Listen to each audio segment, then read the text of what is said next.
नमस्कार। आज हम एक खास कृषि उत्पाद फिप्रोशील्ड पर थोड़ी गहराई से बात करेंगे।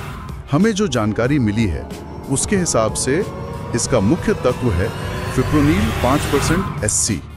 तो हमारा मकसद है कि इस जानकारी के आधार पर समझें कि ये कैसे काम करता है, इसके फायदे क्या हैं और इस्तेमाल में क्या ध्यान रखना चाहिए। तो चलिए देखते हैं। बिल्कुल, और जो सामग्री हमें मिली है उसी के आधार पर हम देखेंगे कि ये जो फॉर्मुलेशन है फिप्रोनिल 5% SC, इसके पीछे का विज्ञान क्या है और खेतों में इसका इस्तेमाल कैसे होता है।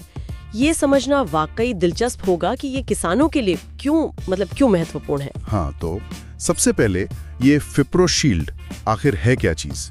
देखिए, जानकारी तो यही कहती है कि ये एक ब्रॉड स्पेक्ट्रम कीटनाशक है, मतलब कई तरह के कीटों पर असर करता है और इसमें फिप्रोनिल 5% SC मेन एक्टिव चीज है जी। इसका इस्तेमाल धान, गन्ना, कपास, सब्जियां, इन सब फसलों को बचाने के लिए होता है। कीट भी कई तरह के, जैसे दीमक हो गए, तना छेदक है, माहू है। और यहाँ ना सबसे दिलचस्प बात है कि ये काम कैसे करता है। जानकारी के हिसाब से ये सीधे कीटों के सेंट्रल नर्वस सिस्टम यानी उनके तंत्रिका तंत्र पर हमला करता है। अच्छा।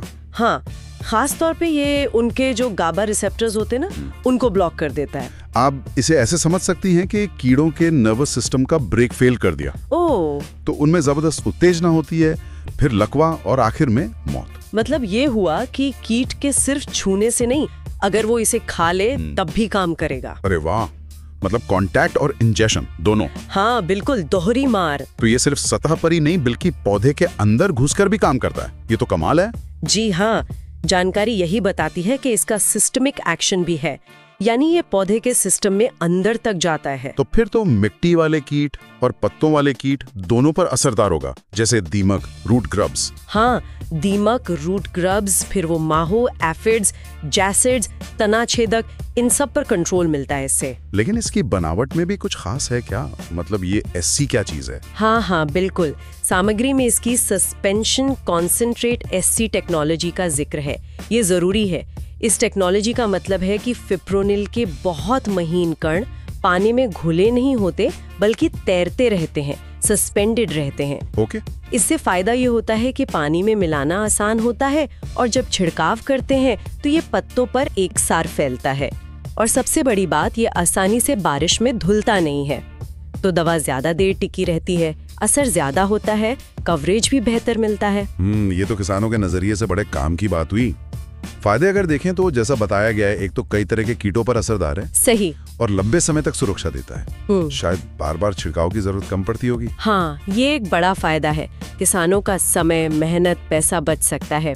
और क्योंकि ये जड़ों और पत्तों दोनों को बचाता है तो पूरी फसल की सेहत अच्छी रहती है। जानकारी में ये भी है कि कम मात्रा में भी असरदार है, तो किफायती भी हुआ है ना? बिल्कुल, लेकिन देखिए, फायदों के साथ साथ सावधानी बहुत जरूरी है। हाँ, वो तो है ही। सामग्री में साफ लिखा है कि पानी में मिलाने की मात्रा सही होनी चाहिए, आमतौर पर 1 से 2 मिलीलीटर प्रति लीटर पानी। और छिड़काव करते समय सेफ्टी गियर पहनना बहुत जरूरी है, दस्ताने, मास्क वगैरह। और पानी के स्रोतों के पास इस्तेमाल नहीं करना है? जी बिल्कुल नहीं, तालाब, नदी के पास इसे इस्तेमाल करने से बचना चाहिए। और अगर तेज हवा हो या बारिश का अंदेशा हो तो छिड़काव ना करें। Safety first. सही बात है। तो कुल मिला के क्या समझें, ये जो फिप्रोशील्ड है, मतलब फिप्रोनिल 5% SC वाला, ये एक टारगेटेड डुअल एक्शन कीटनाशक लगता है। फसलों को कीटों से बचाने का एक तरीका हो सकता है, पर शर्त यही है कि इस्तेमाल सही ढंग से और पूरी जिम्मेदारी से हो। हाँ, ये उन किसानों के लिए एक टूल हो सकता है जो अच्छी फसल चाहते हैं। मेरे लिए यहाँ सबसे आकर्षक बात यह है कि कैसे खास केमिकल फॉर्मुलेशन जैसे ये SC टेक्नोलॉजी न सिर्फ दवा का असर बढ़ाती है बल्कि इसे इस्तेमाल करना भी आसान बनाती है। अगर इसे थोड़ा बड़े पैमाने पर देखें तो ये आज की खेती की एक अहम जरूरत दिखाता है। ऐसे सॉल्यूशंस जो कीट नियंत्रण जैसी चुनौतियों से निपटने में मदद करें और ज्यादा प्रभावी हों। और अगर इस खास प्रोडक्ट से थोड़ा आगे की सोचें तो एक सवाल मन में आता है, खेती में इस तरह के टारगेटेड केमिकल समाधानों पर जो निर्भरता बढ़ रही है, इसका लंबे समय में सस्टेनेबल पेस्ट मैनेजमेंट मतलब टिकाऊ कीट प्रबंधन पर क्या असर होगा? भविष्य में इस फील्ड में क्या चुनौतियां आएंगी? क्या नए इनोवेशंस होंगे? ये सोचने वाली बात है ना? बिल्कुल, ये एक अहम सवाल है आगे के लिए।